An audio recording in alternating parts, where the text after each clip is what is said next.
নমস্কার বন্ধুরা, যদি হঠাৎ করে কম খরচের মধ্যে বিরিয়ানি খেতে ইচ্ছে হয় তাহলে এই রেসিপিটা দারুণ একটা রেসিপি আপনাদের জন্য নিয়ে এলাম।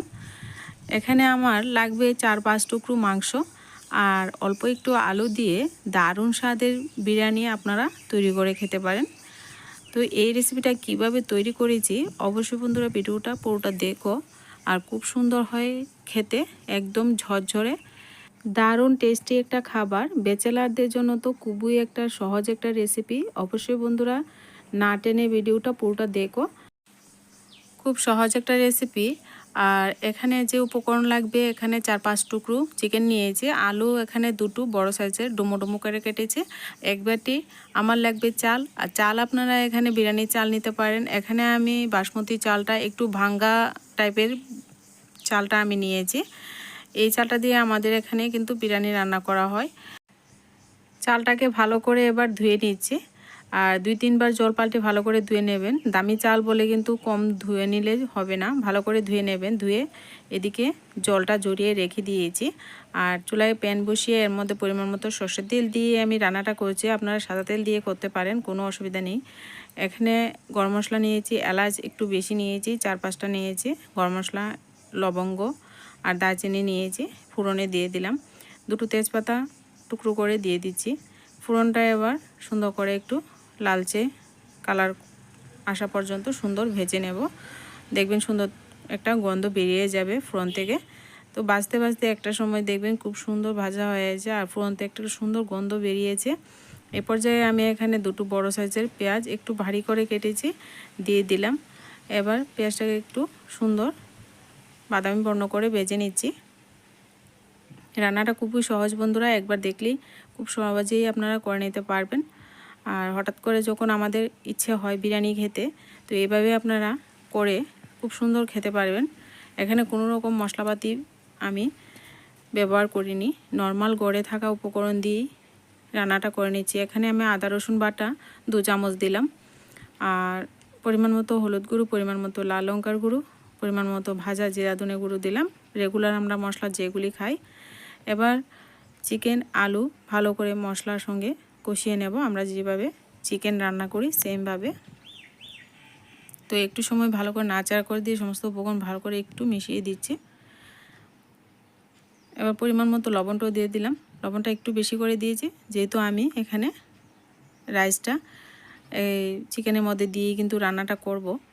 তো বন্ধুরা এখানে লবণের পরিমাণটা আমি প্রথম দিকে একটু বাড়িয়ে দিয়ে দিলাম, আপনারা পরেও দিতে পারবেন।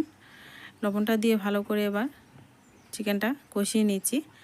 একটু সময় ঢাকা দিয়ে রেখে দিয়েছিলাম, এবার একটু সময় পর ঢাকনাটা তুলে আবারও নাড়াচাড়া করে দিচ্ছি। তো এভাবে করে চিকেনটাকে সুন্দর কিন্তু আমি কষিয়ে নেব। অল্প একটু মাংস আলু দিয়ে খুব সুন্দর একটা সুস্বাদু খাবার আপনারা চটজলদি আপনারা বাড়িতে যদি কোনো অতিথি আপ্যায়নে আপনারা এভাবে করে দিতে পারেন, দারুণ টেস্ট হয়। তো এবার এখানে আমি ভালো করে আবারও একটু ঢেকে দেব। এভাবে ঢাকনা দিয়ে দিয়ে কিছুক্ষণ মাংসটাকে ভালো করে একটু কষিয়ে নেব। তো ঢাকনাটা উঠিয়ে আবারও একটু নাড়াচাড়া করে দিয়ে মাংসটা এই পর্যায়ে কিন্তু একটু কষানো হয়ে গেছে, একটু ভাজা ভাজা হয়ে গেছে, দেখতেই পাচ্ছেন। তো এই পর্যায়ে আমি এখানে চালটা দিয়ে দেব। আমি আগে থেকে ধুয়ে জল জড়িয়ে রেখেছি চালটা দিয়ে দিচ্ছি।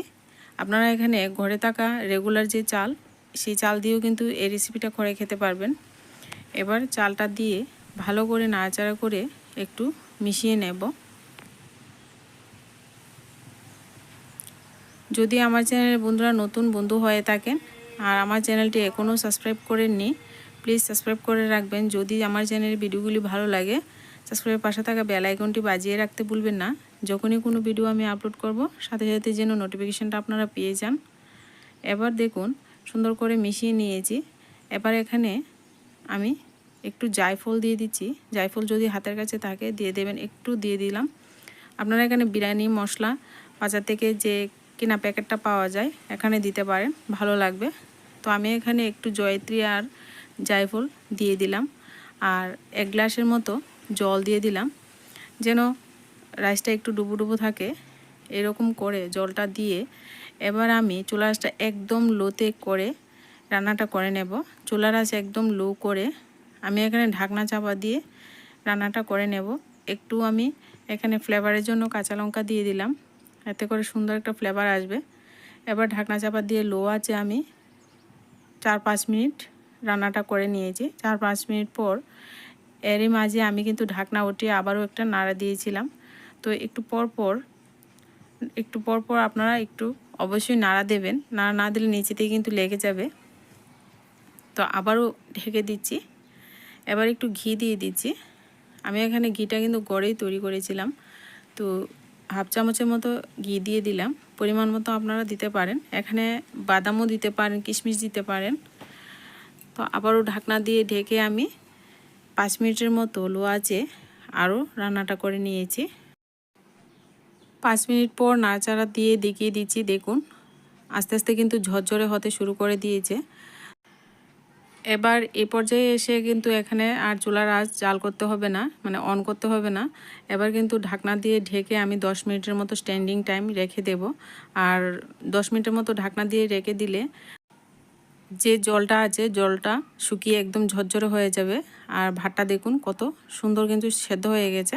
আর বাকি যে জলটা একদম ঝরঝরে করার জন্য কিন্তু 10 মিনিট পর পরিবেশন করবেন। এবার 10 মিনিটের মতো ঢাকনা চাপা দিয়ে একদম ঢেকে রেখে দেব। 10 মিনিট পর পরিবেশন করে নিচ্ছি, দেখুন কতটা সুন্দর এবং লোভনীয় হয়েছে। এখানে কিন্তু কোনো রকম বাইরের কোনো উপকরণ আমি দেইনি, কেওড়া জল, গোলাপ জল কিছু দিতে হবে না। এইভাবে একবার খেয়ে দেখুন, দারুণ টেস্ট হয় বন্ধুরা। আর কত সুন্দর ঝরঝরে হয়েছে দেখুন। তো কয়েক টুকরো মাংস দিয়ে ব্যাচেলাররা আপনারা খুব সুন্দর করে কিন্তু এই রেসিপিটা খেতে পারেন, দারুণ একটা রেসিপি। তো বন্ধুরা, ভিডিওটা কেমন লেগেছে অবশ্যই কমেন্ট করে জানাতে ভুলবেন না। আজকে ভিডিওটা যদি ভালো লাগে লাইক করবেন, কমেন্ট করবেন এবং আমার ছোট্ট চ্যানেলটির পাশে থাকবেন। আজকে ভিডিওটা এই পর্যন্তই, দেখা হচ্ছে পরবর্তী কোনো নতুন ভিডিওর সঙ্গে। ততক্ষণে আপনারা সবাই ভালো থাকবেন, সুস্থ থাকবেন।